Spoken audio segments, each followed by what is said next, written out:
73세 김병철은 그날따라 유난히 정원을 오래 서성였다. 작은 정원, 가지런히 정돈된 화단, 그리고 벽돌 담 너머로 비껴 들어오는 가을 햇살은 그가 이 집에 들어온 이후로 가장 고요한 오후를 만들어주고 있었다. 하지만 그의 마음은 고요하지 않았다. 몇 해 전부터 가슴 한쪽에 자라던 생각 하나가 이제는 말로 꺼내야 할 시기가 되었다는 걸 오늘 아침 커피를 내리면서 직감했다. 오늘은 얘기해야겠다. 김병철은 짙은 나무 식탁 위에 예쁜 찻잔들을 꺼내놓으며 딸 유정과 두 아들에게 연락을 돌렸다. 오후에 시간 좀 내봐라. 다 같이 좀 보자. 49의 김태호는 잠시 뜸을 들이다가 알겠습니다. 아버지라고 짧게 답장을 보냈다. 그는 은행에서 근무하는 대리로 늘 차분하고 책임감 있는 성격이지만 요즘은 자주 피곤한 기색을 보였다. 아내와 두 아이를 돌보며 집과 직장 사이에서 숨고를 틈이 없었다. 둘째 김유정, 43. 디자인 스튜디오를 운영하며 아이 둘을 키우고 있는 능력 있는 엄마이자 아내였다. 오늘 오후엔 애들 맡기고 갈게요. 아빠 그녀의 톡에는 언제나 감싸는 듯한 말투가 담겨 있었지만 속내를 오래 드러내는 법은 드물었다. 그리고 막내 김종선, 40살. 프랜차이즈 본사 기획팀에서 일하고 있는 그 역시 요즘엔 아버지 가게를 자주 도와주며 하루의 절반을 카페에서 보내는 일이 많아졌다. 무뚝뚝한 듯하지만 제일 속 깊은 사람 김병철은 늘 종선을 그렇게 생각했다. 세 남매는 오랜만에 마당이 보이는 거실 테이블에 둘러앉았다. 김병철은 조용히 커피를 내리고 각자의 찻잔 앞에 놓인 스푼을 가지런히 정리했다. 거실을 감싸는 바람에는 막 익어가는 감나무 냄새와 은행잎의 흙내가 어우러져 있었다. 찻잔을 한 모금 마신 뒤 김병철은 천천히 입을 열었다. 이제는 말하려고 한다. 카페 말이다. 내가 오랫동안 해왔잖니. 셋의 눈이 동시에 김병철을 향했다. 평소와는 다르게 그의 말투엔 단단함이 묻어 있었다. 이젠 너희 중 누군가에게 넘기려 한다. 잠깐 침묵이 흘렀다. 그리고 그 다음엔 어색한 미소들과 함께 작은 환호들이 섞여 나왔다. 아버지, 은퇴하시는 거예요? 와, 드디어요. 쉬셔야죠. 그동안 너무 고생하셨어요.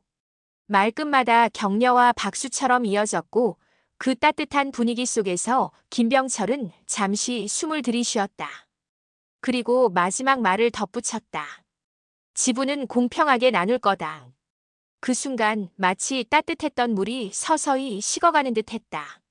유정은 눈을 깜빡이며 찻잔을 내려놓았고 태호는 손가락으로 테이블을 툭툭 두드렸다. 종선은 말없이 입술을 한번 깨물었다. 그들은 아무 말도 하지 않았지만 각자의 머릿속에서는 이미 지난 시간 각자가 했던 몫과 기여가 떠오르기 시작했다. 공평하게. 그게 누구한테 공평하다는 뜻이지? 김병철은 그런 자식들의 표정을 조용히 훑어보다가 찻잔을 천천히 들었다. 그의 손끝은 살짝 떨리고 있었지만 표정은 담담했다. 그는 이미 알고 있었다. 오늘 이 자리 이후 그동안 눌러두었던 무언가가 조금씩 수면 위로 떠오를 거라는 걸. 거실엔 여전히 가을볕이 가득했지만 그들의 마음속에는 묵혀두었던 감정들이 서서히 몸을 일으키기 시작하고 있었다. 김병철이 공평하게 나누겠다는 말을 꺼낸 지 이틀째 되는 날 김태호는 점심시간을 조금 앞당겨 나왔다. 은행 근처의 허름한 분식집에 앉아 들국화가 흐르는 라디오 소리를 들으며 김밥 한 줄을 천천히 집어들었다. 식욕은 없었지만 무언가 씹고 있지 않으면 생각이 계속 맴돌았다. 머릿속에선 아버지의 말이 계속 재생됐다. 지분은 공평하게. 그게 진짜 공평한 건가? 그는 누구보다 초창기를 기억하고 있었다. 1997년 IMF 한파가 거세던 시절.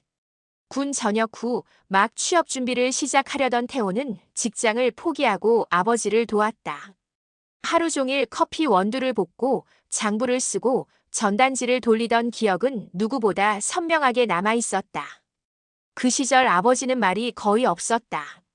어머니가 병원에 누워 있었기 때문이었다. 내가 없었으면 그때 가게 문 못 열었을 거야. 태호는 찬 김밥을 한 입 더 삼키며 휴대폰을 들었다.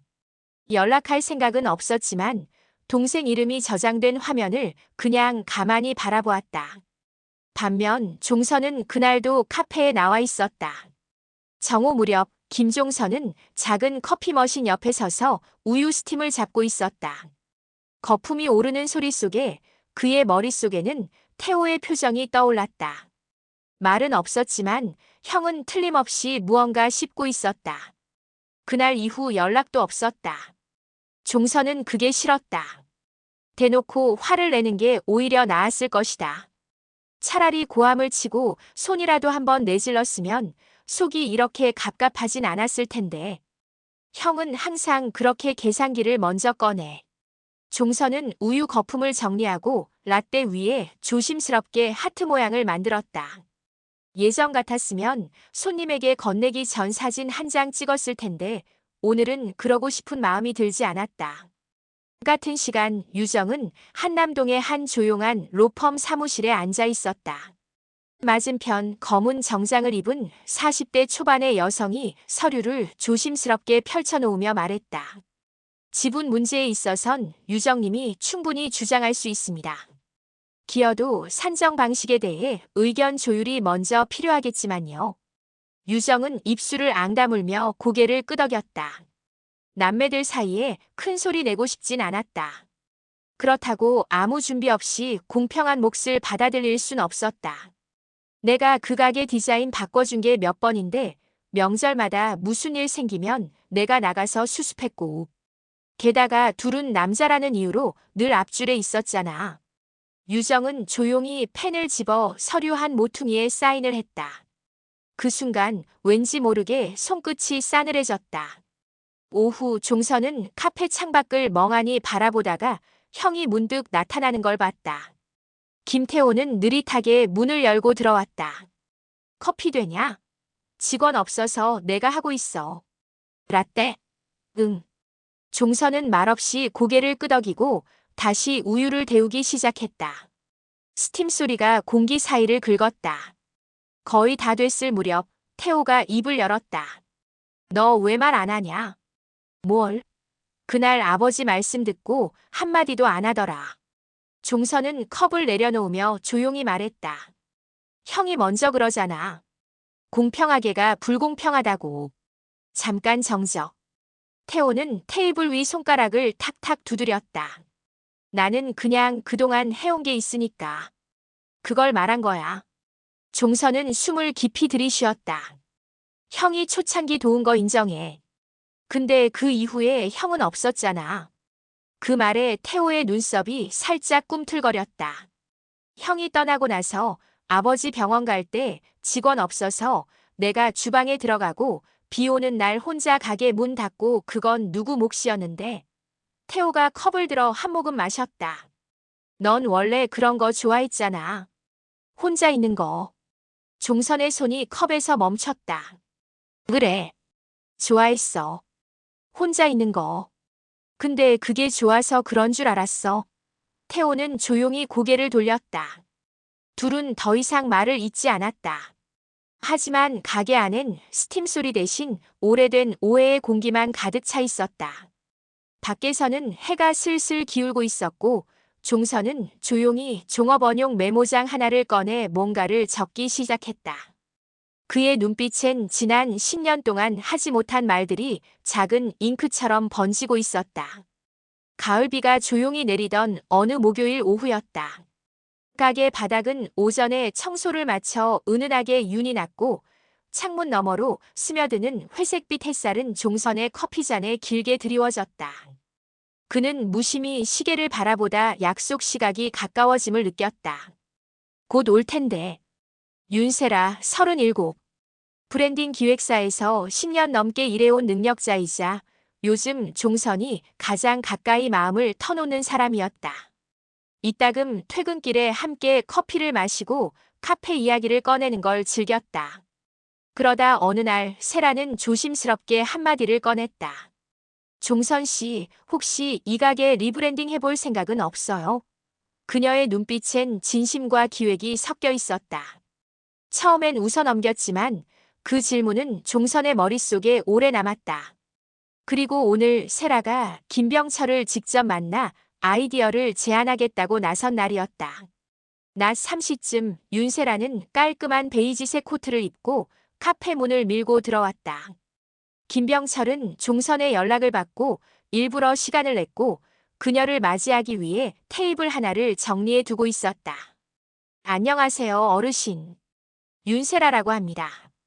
그녀는 밝게 웃으며 고개를 숙였고 김병철도 무표정한 얼굴로 고개를 살짝 끄덕였다.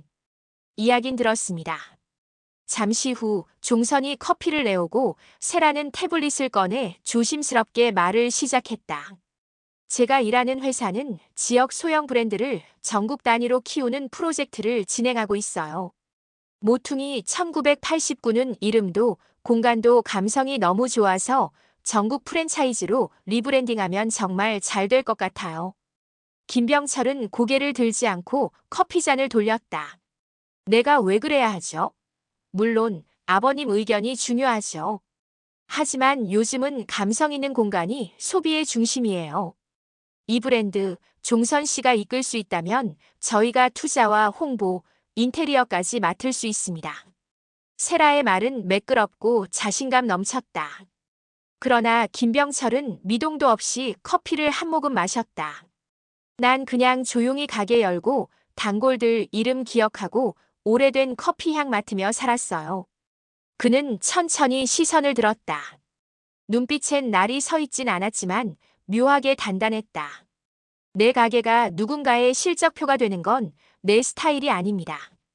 종선은 옆에서 머쓱하게 앉아 있었고 세라는 당황한 듯 눈동자를 살짝 굴렸다. 아버지, 세라가 괜히 이런 얘기 꺼낸 건 아니에요. 그냥 가능성에 대한 됐어. 김병철은 부드럽게 말을 끊었다. 그러고는 조용히 자리에서 일어나 창고 쪽으로 향했다. 그의 뒷모습은 평소보다 더 작고 더 느려 보였다.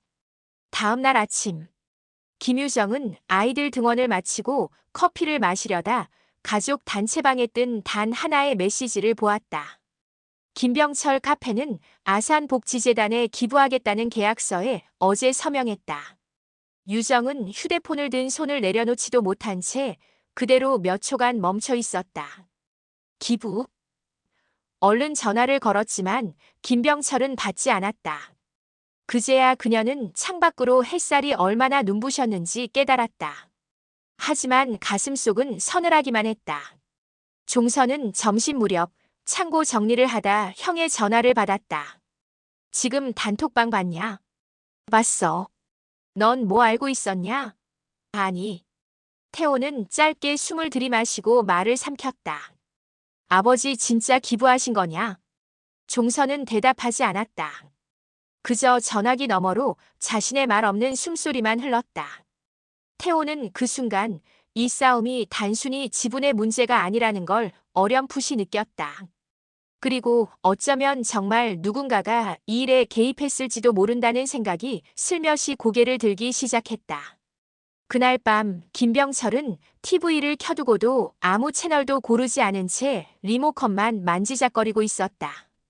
가게에서 돌아온 뒤 그는 조용히 손에 쥔 종이 한 장을 바라보았다. 복지재단 기부 약정서. 서명란 아래 자신의 이름이 선명하게 적혀 있었다. 그래, 이게 너희가 싸우는 이유라면 차라리 없애는 게 낫겠다. 그의 목소리는 조용했지만 확신에 가득 차 있었다. 한참을 그렇게 앉아 있다가 김병철은 탁자 한쪽에서 오래된 노트 하나를 꺼내 천천히 페이지를 넘기기 시작했다. 거기엔 10여 년간 함께 일했던 종업원들 이름, 단골 손님들의 결혼 날짜, 태호가 돌린 첫 번째 전단지의 문구 그리고 유정이 그려줬던 메뉴판 낙서까지 아주 작고 따뜻한 추억들이 자세히 적혀 있었다. 그는 조용히 미소 지었다. 그러고는 스르르 눈을 감았다. 비가 오려는지 하늘은 낮부터 잔뜩 흐려 있었다. 김태호는 오전 내내 일에 집중하지 못하고 책상 위에서 스마트폰만 들여다보고 있었다. 카페 기부라는 한 줄 메시지 이후 아버지와의 연락은 물론 동생과도 여동생과도 뚝 끊겼다. 그날 오후 태호는 문득 떠오른 생각 하나에 사무실을 박차고 나왔다. 곧장 아버지 가게 근처에 있는 인쇄소를 찾았다. 며칠 전 후배가 보낸 사진 한 장 때문이었다. 사진 속 전단지. 어딘가 이상했다. 이 로고 디자인 유정이 터치 같다. 그는 인쇄소에 도착하자 자신을 기억하던 직원이 고개를 끄덕이며 말했다. 아, 지난주에 어떤 여성분이 와서 의뢰하셨죠. 카페 리브랜딩 작업 들어간다면서요. 태호의 눈이 작게 흔들렸다. 그분 혹시 이 여자분 아니었어요? 그는 윤세라의 SNS 프로필 사진을 보여줬다. 직원은 금세 기억난 듯 고개를 끄덕였다. 맞아요. 근데 혼자 아니었어요. 한 분 더 있었는데 비슷하게 생긴 분이었어요.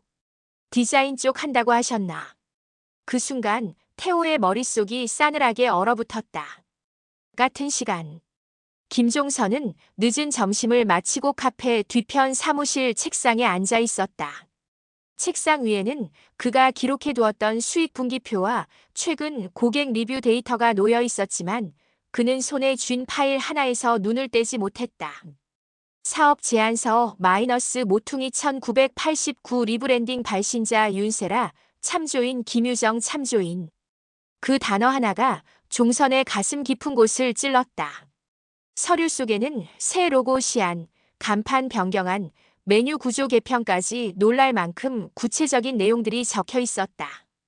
그리고 마지막 페이지, 새로 짜인 지분 계획서엔 김종선의 이름이 맨 아래 조그맣게 적혀 있었다. 가장 많은 비율은 유정과 세라 쪽으로 향해 있었고 마지막엔 외부 협력 확보 예정이라는 문구가 덧붙어 있었다. 종선은 묵묵히 파일을 덮고 천천히 손가락을 엮었다. 종선은 파일을 덮고 천천히 손가락을 엮었다. 숨이 깊게 가라앉았다. 그는 그동안 가게를 지키고 있었다고 생각했다. 하루하루 성실하게 누구보다 열심히. 그런데 가장 가까운 사람 둘이서 자신을 제외한 계획을 세우고 있었다니. 그 순간 카페 문이 열렸다. 김태호였다. 표정은 굳어 있었고 손엔 사진이 몇 장 들려 있었다. 이거 너도 봐야 해. 종선은 말없이 받아들었다. 사진 속 인쇄소 그리고 계약서 일부가 인쇄된 이미지. 윤세라와 김유정의 이름이 함께 적힌 메일 캡처. 종선은 더 이상 묻지 않았다. 그는 느리게 일어나 잠시 밖으로 나갔다. 카페 간판 아래에서 몇 번이고 숨을 크게 들이마셨다. 마음속에서 어떤 문 하나가 닫히는 소리가 났다. 저녁 무렵. 김병철은 마루에 앉아 있었다. 밖엔 바람이 불고 있었고 안에서는 태호와 종선 그리고 유정이 말없이 앉아 있었다. 유정은 이미 눈가가 벌겋게 부어 있었고 입술을 깨문 채 아무 말도 하지 못했다. 태호는 동생을 바라보며 말을 고르고 있었다. 아버지 다 알고 계셨죠? 김병철은 천천히 고개를 들었다. 노인의 눈빛은 그저 담담했다. 그 속엔 원망도 분노도 없었다. 다만 오래된 한 줄기 실망 같은 것이 고요히 떠 있었다. 그래. 알고 있었다. 태호와 종선 동시에 시선이 흔들렸다.